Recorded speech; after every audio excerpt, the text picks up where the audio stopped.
नमस्कार। काफ़ी पहले आपने टिकटॉक पे एक लाइन सुनी होगी कि लुक्स भी मैटर करते हैं, तेरे को तो वो है ही नहीं। सुबह 8 बजे के आसपास मैं घर से नहा धोकर रेडी हुआ और ये जो कपड़े पहन रखे हैं मैंने और ये जूते, इन पे पीछे बैठी हुई मेरी पत्नी ने प्रेस किए, उन जूते पे पॉलिश किए और सब कुछ रेडी होने के बाद मैं जाता हूँ एक जगह इंटरव्यू देने। लेकिन सिर्फ मेरे को बाहर से तैयार कर सकती है किसी की वाइफ भी, मेरी वाइफ भी, क्योंकि अंदर जो है वो तो मैं ही जानता हूँ। इंटरव्यू चल रहा है, वहाँ पे अगर आप ज़रा सा भी हिंदी में बोल देते हो तो आपको बाहर कर दिया जाता है। आज के टाइम में ये होगा कि आपको क्या आता है क्या नहीं आता इसको कोई नहीं पूछता, सिर्फ ये है कि आप इंग्लिश बोलना जानते हो या नहीं जानते हो, आप अंग्रेज़ी भाषा में बातचीत कर सकते हो या नहीं कर सकते हो। तो इसी तरह का काम था। तो वहाँ पे फिर उन्होंने मुझे सॉरी कहा।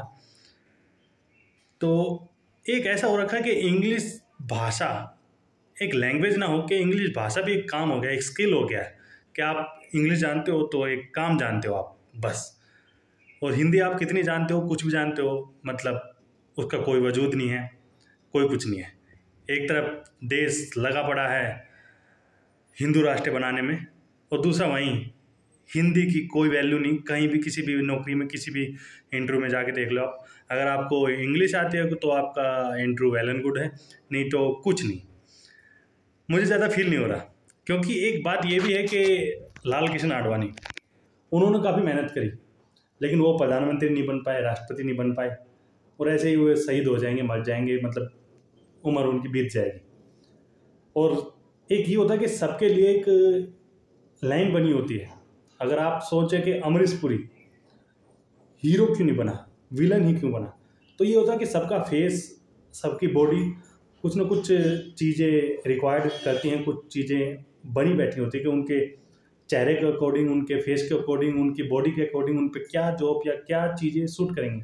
अगर मैं चाहूँ कि मैं वर्ल्ड का बेस्ट या सबसे हैंडसम आदमी बन जाऊँ, इंसान बनाऊँ, तो चाहे मेरी माँ की नज़र में मैं कितना ही उनका लाल दुलार हूँ, लेकिन बाहर की दुनिया मुझे उस तरह से ट्रीट ना तो ट्रीट करेगी ना जज करेगी।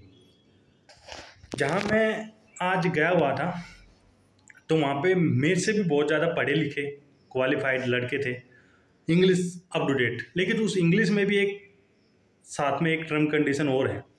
वो क्या है कि आपने कुछ लड़के ऐसे देखे होंगे जो लड़के होते हैं लेकिन लड़कियों की तरह दिखते हैं, दुबले पतले, स्लिम फिट एकदम से, और चेहरा उनका देख के ऐसा लगा कि ये किसी नाटक में, किसी प्ले में शायद गर्ल्स का रोल प्ले करते होंगे। तो इस तरह की चेहरे की बनावट उनकी जो देखने में लड़कियों जैसे लगते हैं, उन लड़कों को लिया जाता है।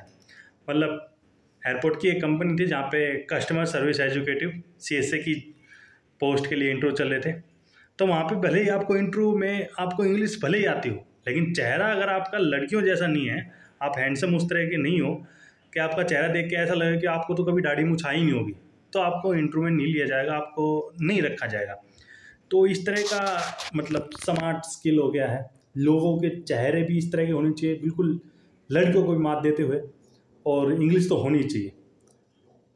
मतलब इतना ही बोलना चाहूँगा कि तैयारी कीजिए, लेकिन आप कहीं भी प्राइवेट सेक्टर में जा रहे हैं, कहीं भी कुछ भी कर रहे हैं, तो इंग्लिश लैंग्वेज को पकड़ने की कोशिश करें, अच्छे से पकड़ने की कोशिश करें।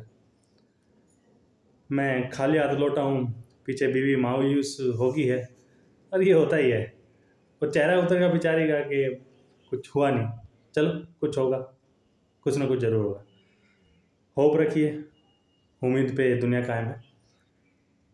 Thank you for watching.